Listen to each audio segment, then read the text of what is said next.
Debate has erupted over the statements of All India United Democratic Front Chief Maulana Badruddin Ajmal ahead of the upcoming Assam Assembly polls. Speaking in Guwahati, Ajmal has alleged that BJP and Congress have informally divided political territory for electoral convenience. Taking shots at Chief Minister Himanta Biswa Sarma, Ajmal said shouting slogans like Mia Mia will not stop Muslim community from moving forward. He also said that Muslims are safer across India than before, but appealed that no Muslim voter should vote for the BJP, as Muslims are being misled into giving importance to parties that do not stand by them when it matters. However, the president of the All India Imam Association, Maulana Sajid Rashidi, has criticized Ajmal for his remarks, calling him unaware of ground realities and that Muslims should give chance to BJP. Listen. मुसलमान के लिए हमारे देश के सारे हिंदू भाई खड़े। एक हेमंत बिश्व शर्मा के चिल्लाने से कोई जंगल खाली नहीं होता। चिल्लाने दो, मियां मियां करने दो। हमारे हिसाब से एक मुस्लिम को भी not a single vote BJP को नहीं देना चाहिए। अगर देता है तो ये हमारे कौम का, जाति का दुर्भाग्य है। बदरुद्दीन अजमल को क्या पता, वो एसी में रहने वाला आदमी, एमपी आदमी, ऐसे आदमी को जमीनी हकीकत का पता नहीं है।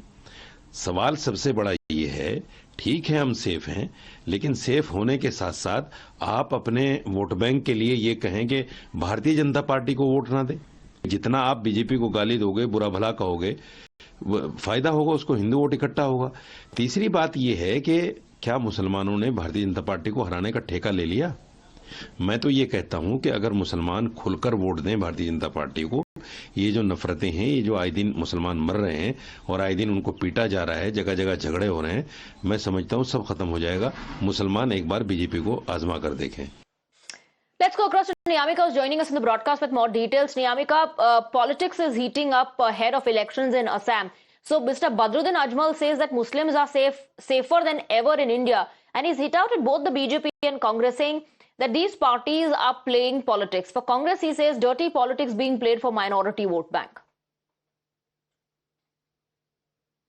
Statement which has been given by the AIUDF Chief Maulana Badruddin Ajmal as the way in which he has categorically mentioned about the Muslims, stating that they are very much safer in the current scenario as compared to the previous years, as because he has also mentioned it clearly that Hindus are standing with them. He has even dismissed the narratives about a sense of insecurity amongst the Muslims and played down the Chief Minister Himanta Biswa Sarma's remarks about Miyas. But he has also mentioned that Muslims should not vote for the BJP, as he has also stated, made an attack upon the BJP as well as the Congress party in particular, as he has mentioned that both of them have basically divided the political territory for their electoral convenience, as he has also gone on to say that it is also a fact that Muslims are feeling much safer across the India as compared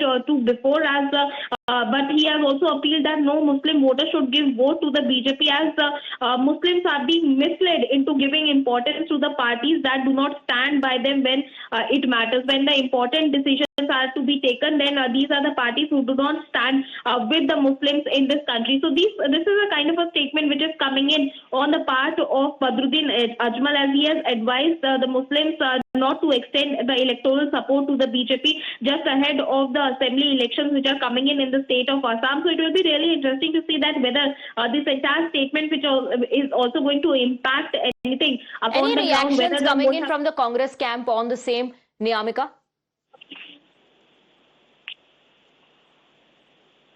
Niyamika, any reactions coming in from the Congress camp? Well, there is no statement which has been given by the Congress leaders, but in the past also we have seen that how Congress has been continuously attacking Mr. Badruddin Ajmal for making these remarks, as we have seen that the Congress party has also made this allegation that he is also trying to... All right, Niyamika, yes, I'm interrupting you. Please stay on with us. We have Mr. Abdul Khalik of the Congress joining us on the broadcast. Thank you very much. Mr. Abdul Khalik, how do you see Badruddin Ajmal's remark that Muslims are safer than before in India? He also says Congress is playing dirty politics. देखिए, ये बदरुद्दीन अजमल साहब कब क्या कहते हैं ये कहना बहुत मुश्किल होते हैं। ये हिंदुस्तान में जो मोदी शासन में कोई सेफ नहीं है। आप हिंदू का बात बोले, आप मुसलमान का बात बोले, आप ईसाई का बात बोले, कोई भी हिंदुस्तानी सेफ नहीं है। जो देश के, जो मुल्क के मेजॉरिटी कम्युनिटी हिंदू को डराते हैं मुसलमान का डॉट दिखा के, और पहलू खान, मोहम्मद अखलाक, हम कैसे भूल सकते हैं। हाँ। आसाम में जो एविक्शन हुआ, चुन चुन के जो मुसलमानों को वो एविक किया, हाँ। ये हम कैसे भूल तो फिर सकते हैं। बदरुद्दीन अजमल इस तरह की बात क्यों कह रहे हैं? वो ये क्यों कह रहे हैं कि मुसलमान जो है पहले से भी ज्यादा सेफ हैं? ये भी कह रहे हैं कि जो हिंदू भाई हैं वो साथ खड़े हैं मुसलमानों के। बात तो अब अजमल साहब को पूछना चाहिए। मेरा विचार में कोई सेफ नहीं है ये देश में, मुल्क में, आज के डेट में हिंदू बोलो मुसलमान बोलो, कोई सेफ नहीं है, क्योंकि ये एक डर का परिवेश, डर का एक आब हवा क्रिएट कर रहा है, माहौल। अभी तो डर का माहौल है ना, हिंदू भी डरते हैं, मुसलमान भी डरते हैं। तो ये माहौल खत्म होना चाहिए, इसलिए हम लोग मोदी के खिलाफ है। और अजमल साहब तो कभी कभी वो बीजेपी के इशारा भी कुछ कुछ कहते हैं। नहीं तो अब आपके दोस्त हैं कि नहीं है अजमल साहब? बोल के सर हमारा दोस्ती कैसे होगा? क्योंकि अजमल साहब ऐसा बात बोलते हैं जिससे बीजेपी के फायदा होते हैं। बीजेपी चाहते हैं ध्रुवीकरण, और अजमल साहब भी ध्रुवीकरण की लेकिन वो कांग्रेस पर आरोप लगा रहे हैं। वो कह रहे हैं ये ध्रुवीकरण की राजनीति जो है वो कांग्रेस पार्टी करती है। जो मेजोरिटी डोमिनेटेड एरियाज हैं वहां कांग्रेस पार्टी ज्यादा एफर्ट नहीं डाल रही, वो बीजेपी को मौका दे रही है। और वो ये भी आरोप लगा रहे हैं कि जो माइनॉरिटी डोमिनेटेड एरियाज हैं वहां बीजेपी ज्यादा एफर्ट्स नहीं डालती है, कांग्रेस को दे रही है। लेकिन क्या केवल 23 सीटें जीत के कांग्रेस सरकार बना लेगी? ये सवाल वो पूछ रहे हैं। नहीं, देखिए ये बिल्कुल ये बेबुनियाद आरोप है। आप लास्ट जो लोकसभा चुनाव था, हम लोग जोरहाट जीते। जोरहाट में कहाँ ज्यादा मुसलमान है?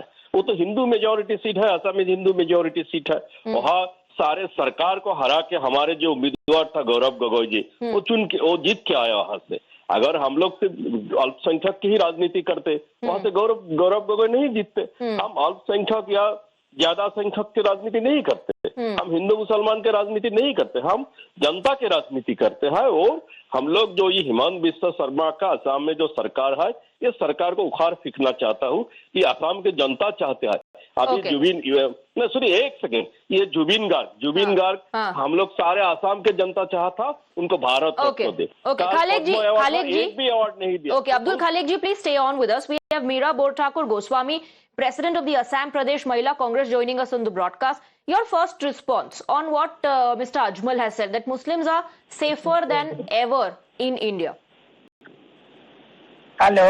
Yes, if you can hear me, what is your response on what Badruddin Ajmal has said? Response क्या है? हमारा असम प्रदेश की जो चीफ मिनिस्टर हिमंत बिस्वा शर्मा ये डेवलपमेंट की बात नहीं करते हैं। इसको अगर डेवलपमेंट की बात आप पूछे, वो मियाँ बोलते हैं। उसको अगर कितना युवाओं को आपने संस्थापन दिया, वो बोलते हैं तो मियाँ का बात बोलते हैं। इसको अगर बोली पूछिए जो महिला सुरक्षित है, तो वो बोलते हैं मियाँ बोलते हैं। अजमल साहब की बात कर रही हूँ मैं, बदरुद्दीन अजमल साहब के स्टेटमेंट के बारे में आपको पूछ रही हूँ। अजमल साहब तो उसका जो चुनाव जीतने का जो टर्म कार्ड है ना, वो अजमल है। 21 में उसने बोल दिया दाढ़ी लुंगी टोपी का सरकार बनेगा, तो इसीलिए हमको वोट डालिए, हम हिंदू के लिए काम करेंगे। वो भी अजमल को बोल दिया जो अजमल का सरकार बनेगा तो ऐसा बोलो, तो हिंदू वोट, ये पोलराइजेशन का जो Himanta Biswa Sharma means Ajmal means Himanta Biswa Sharma. But वो कह रहे हैं कि कांग्रेस और बीजेपी में एक टैसिट अंडरस्टैंडिंग है कि बीजेपी माइनॉरिटी डोमिनेटेड एरियाज में ज्यादा एफर्ट नहीं डालती है, कांग्रेस को मौका देती है, और कांग्रेस मेजॉरिटी डोमिनेटेड एरियाज में ज्यादा एफर्ट्स नहीं डाल रही है, बीजेपी को मौका दे रही है। ये आप लोगों ने जो अलग होने का फैसला किया उसके बाद इस तरह का बयान दे रहे हैं?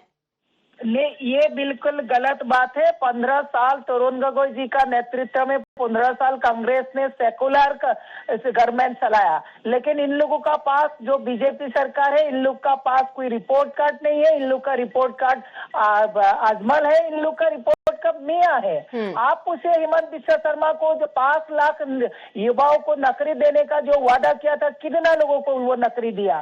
उसने 300 यूनिट बिजली फ्री देने का बात बोला। मीरा जी, फिर मेरा सवाल आपसे कि 2021 में प्रॉब्लम नहीं थी क्या अजमल साहब से?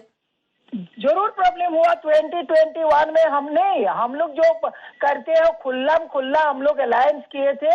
हम लोग जो वो पीछे वो जो रात को अलायंस, दिन में वो नफरत फैलाते हैं, ऐसा कांग्रेस पार्टी नहीं करते थे। लेकिन अलायंस तो आप करते हैं, इसलिए मैंने पूछा। 2021 में प्रॉब्लम नहीं थी, अभी आपको लग रहा है कि वो division, politics of dividing people कर रहे हैं, अब आपको ऐसा लग रहा है.